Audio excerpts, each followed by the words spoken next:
All right, short intro for you today because there's not a lot of info on this fly, but it's a pretty cool one. Hello everybody, welcome to Savage Flies. I'm Matt, thank you for stopping by.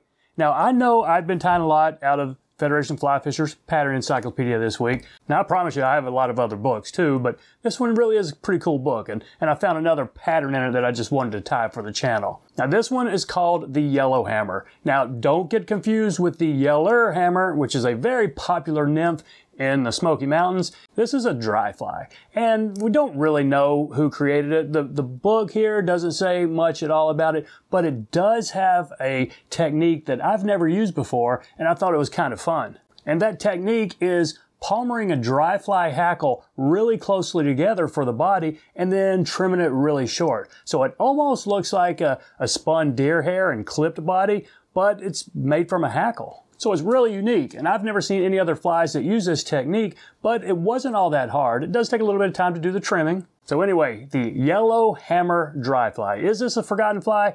Maybe not. Maybe it was just never all that popular to begin with, but I think it's really cool, and I think you're gonna like it. Let's give it a shot. So there it is in the vise, and you can tell what I'm talking about with that body.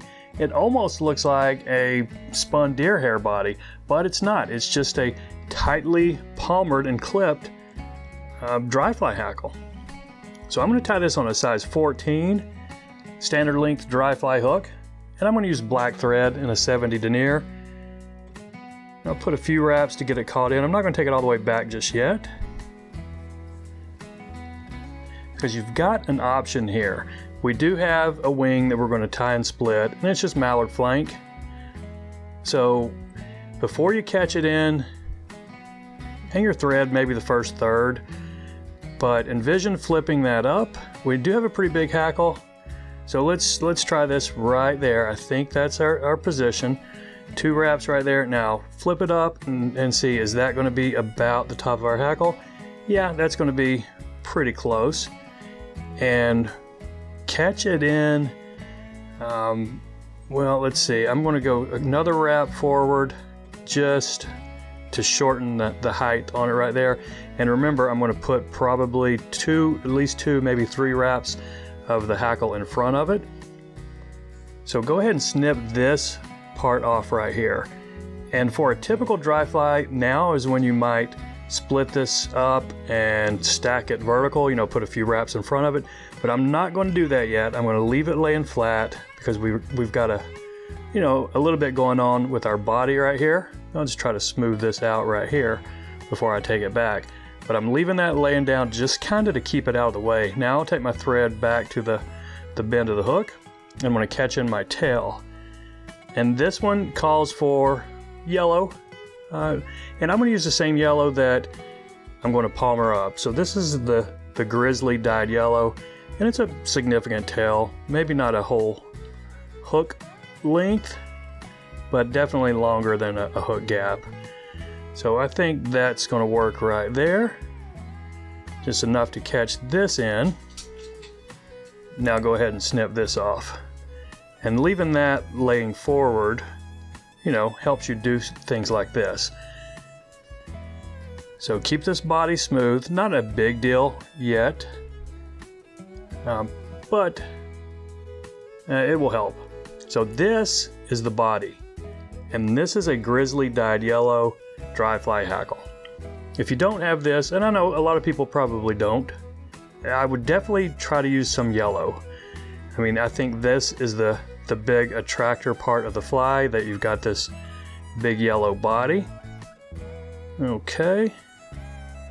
And that's not quite perpendicular like I want, but I'm going to press ahead and keep going. I do have this little nub right here I need to snip off, keep it out of the way. Okay.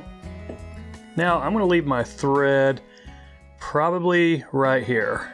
That is about how long I want the body to be, because after we wrap the body, we're going to trim it, and then we're going to put the front hackle. So go ahead and wrap this very tight. It's called tightly palmering it, but it really is it palmering when you're not leaving any space at all between the wraps? Yeah, I don't know.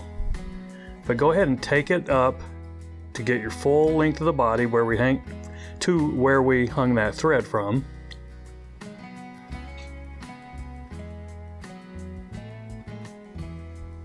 Okay, I wasn't counting those wraps, but that was about as many as I could fit up there. So I'm going to take 2 wraps and go ahead and snip this off.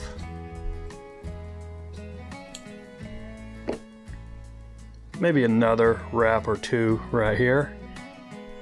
And I'm going to go ahead and bring my thread forward to this, not to prop the wing up yet, just to get it out of the way. Okay, so next step, we're going to trim this really close. Now this is what might take you a minute. Almost like you were doing a deer hair body, trim it as close as you can to just get the nice profile that you want.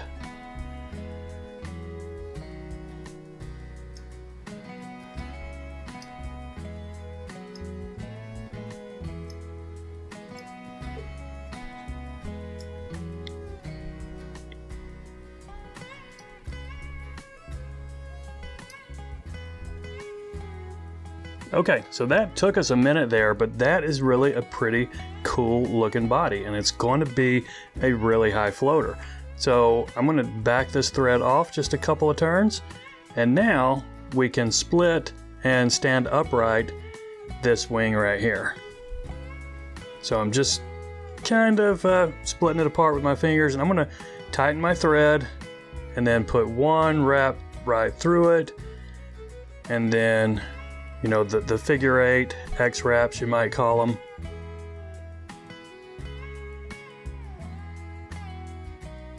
And I wouldn't spend a whole lot of time making this perfect, because we can adjust these and help stand them back up when we wrap our hackle. But I've got enough separation right there. I think we're going to be just fine.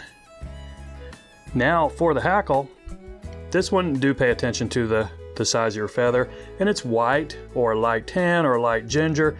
I think this one is actually a light ginger. It almost looks white in the camera, and if you cheat at all on this one, I would make it probably 1 size bigger than your hook.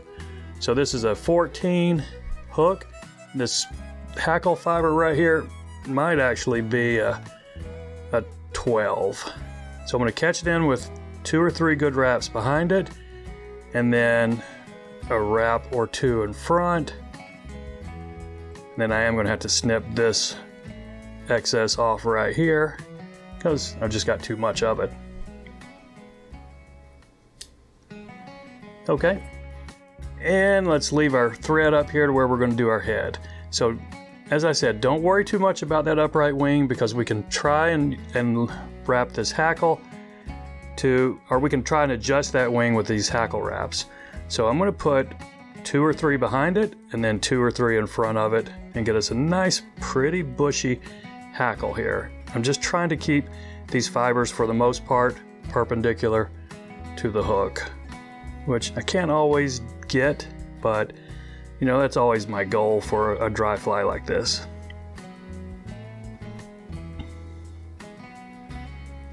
Okay, I think that's a bushy enough hackle. Let's go ahead and catch this one off.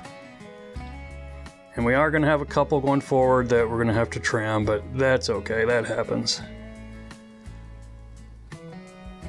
We might be able to push them back, but I'm betting probably not. Okay, snip this excess off, and I will try to push these back and put a couple wraps on, but I don't want to take my wraps too far back because I want these fibers perpendicular to the hook. I don't necessarily want them swept back. So before I let go of that, I'm going to just reach in here and trim these rogue fibers right here. And if I get them short enough, I can probably bury the butt ends in my head. Okay. So that hackle's just a little bit all over the place, but I think we can live with that. Let's try to push that up right there so we can bury it. Okay. I've got enough room for a whip finish. How's our wing look? Our wing is still split, it's okay. But let's go ahead and do the whip finish, and if we've got any cleanup, we'll take care of it after that. My goal here is to get about 3 or 4 turns without trapping any extra fibers going forward. And I think I might have pulled it off. Now maybe I got one going forward there that we're gonna have to contend with. But there you go. It's a neat little fly. It's a pretty simple pattern, and I'm pretty sure this is gonna be a pretty high floater. So if you have any trimming to do, now's the time to do it. Otherwise, just put a drop of head cement on here and put it in your box.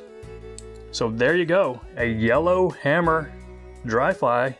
Not the Smoky Mountain Yellerhammer, but you know, a little bit similar. So that's it, everybody. I appreciate you watching. Y'all take care, and we'll see you next time.